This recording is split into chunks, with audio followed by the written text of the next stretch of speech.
Do you think the dragons were made using practical effects or green screen? And how much muscle do you think Michelle Rodriguez gained to play a barbarian in Dungeons & Dragons? Honor Among Thieves? Which D&D monster are you most excited to see on the big screen? Like, there are a number of monsters in the film that actually come from the original board game, like, say, owlbears, which is a monstrosity that Doric can turn into a druid. When asked how they were able to handle her transformations, Sophia Lillis revealed that that was one of the few effects done with the use of CGI, but clarifying they did as much with practical effects as they possibly could. Our heroes also face off against displacer beasts and mimics, and even a gelatinous cube that may be in the movie for a reason. Whenever Jonathan Goldstein would play the game with his older brother as a kid, I'd fall into a gelatinous cube every time. And trust us, he has not forgotten it. I had to get my revenge on my older brother. Look at me now, Dan. Just like you shouldn't forget to hit that subscribe button for more movie trivia. Going back to the movie's practical effects for a minute here, did you realize that the dragons were made using puppets? Okay, well, they weren't made using only puppets. Regé-Jean Page revealed that the dragons were a mix between kind of Jim Henson-esque puppetry and green screen. Regé-Jean found it very interesting to be acting opposite this huge creature that's half in your imagination and half in the real world. He found that the puppets would often give such scary good performances that it would sort of inspire him as an actor, often leaving him thinking, nah, you're not gonna act me out of this. That's not happening. While Hugh Grant, on the other hand, joked that he found the dragons to be annoying, because during moments where he thought, I'm rather good in this shot, he'd look closer and see one of the bloody dragon things walks through the background of the shot. So I'm hoping the creatures are largely going to be cut out of this film, right?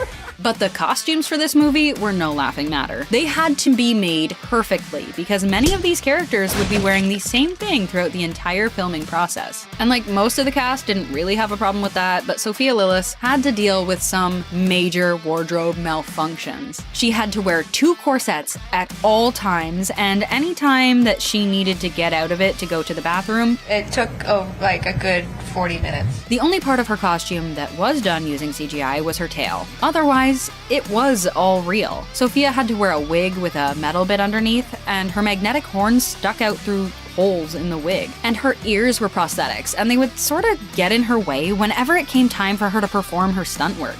Oh, and speaking of stunt work, Sophia Lillis had to do a lot to play Doric. She mostly had to focus on learning how to roll both forward and backward. I'm not really an acrobatic person, but the character was. And Sophia wasn't alone. Michelle Rodriguez had a trainer come in to work with her every day, helping her to gain 10 pounds worth of muscle for her role as a barbarian. It was great, actually. Hadn't done that since I was in my 20s. And what about Chris Pine, you may be wondering? Really, she was training, I wasn't. Chris actually enjoyed making himself look as bad as possible, to the point that the directors had to remind him to look heroic in some scenes. He seems intent on being the lamest hero in the Forgotten Realms. Do you know where this movie is supposed to take place? As we mentioned before, it's set in the fictional Forgotten Realms, and it explores a few familiar locations like the city of Neverwinter and the frozen wastelands of Icewind Dale. Although, the movie does plan on taking us to places never seen in the games before. But in order to bring these fantastical places to life, the crew needed to take filming someplace equally as magical. And where better to go than the magical lands of Northern Ireland? The movie was shot out of a number of gorgeous historical sites throughout the UK, like the Carrickfergus Castle, and this definitely helped to capture that Tolkien-like universe that Roy Lee mentioned earlier. But if they ever did need to build an original set, Sophia Lillis made it clear that production wasn't afraid to do that. The movie isn't only inspired by the games, it's growing the game's lore. The film's writers have been working closely with the game's publishers, Wizards of the Coast, and they noticed right away there were things that posed challenges. One problem was that the script opened up with a prison right at the beginning, but until that point, there had never been a prison in the D&D world, and so Wizards of the Coast helped to build the writers' ideas into the existing lore, helping them to decide things like who would run such a prison. D&D artist Jeremy Jarvis wanted to make sure the writers understood that this civilization has been there for a while, so there's layers to it, and the writers definitely tried to make that clear in the movie, but considering how long they've had to work on it, we wouldn't expect anything less.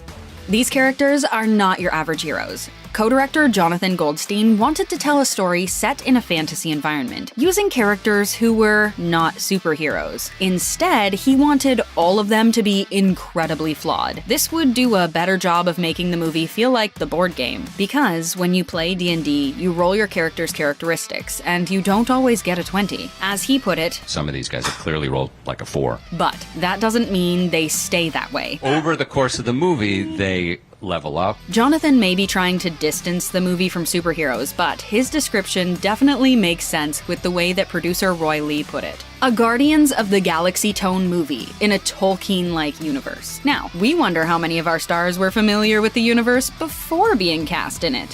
Which member of the cast do you think was the biggest D&D fan? Well, if you guessed Chris Pine, you'd actually be wrong, sorry. He never even played the board game before being cast in the movie, but luckily he actually had a really great teacher. My nephew plays it religiously and has for years. When he found out that his super cool uncle had a role in the movie, they got together with a couple of family members to play the game. Chris described the group as being essentially all actors and former actors, and he said that this really helped him enjoy the game more because it is just like improv class. Otherwise, Michelle Rodriguez has been playing the game for years. In fact, her Fast and the Furious co-star Vin Diesel is a mega fan, but Sophia Lillis is definitely the best player in the group. Her co-stars have called her The LeBron of D&D. And playing through high school definitely helped her become more familiar with the monsters in the movie.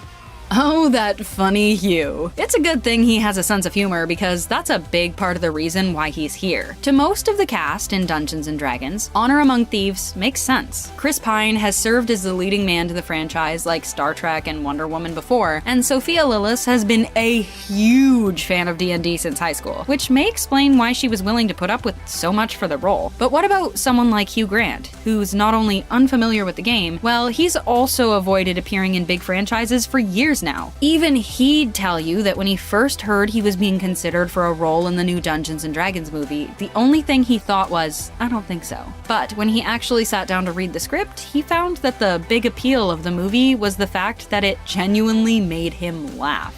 Dungeons & Dragons was almost an entirely different movie. This is one of those projects that's been stuck in development for years, having been teased all the way back in 2013. Since then, it's traded hands from studio to studio, and it's had a number of intriguing names attached to it. In 2016, a version of the movie was planned that would be directed by Rob Letterman and starring Ansel Elgort. Joe Manganiello was working on the script, while Dwayne Johnson and Brad Peyton were in talks to develop it. Now, all this was before Hasbro decided to move the rights over to Paramount Pictures in 2017, forcing them to start again with a new cast and crew. But it's hard to say how much the writers may have taken from Joe Manganiello's finished script.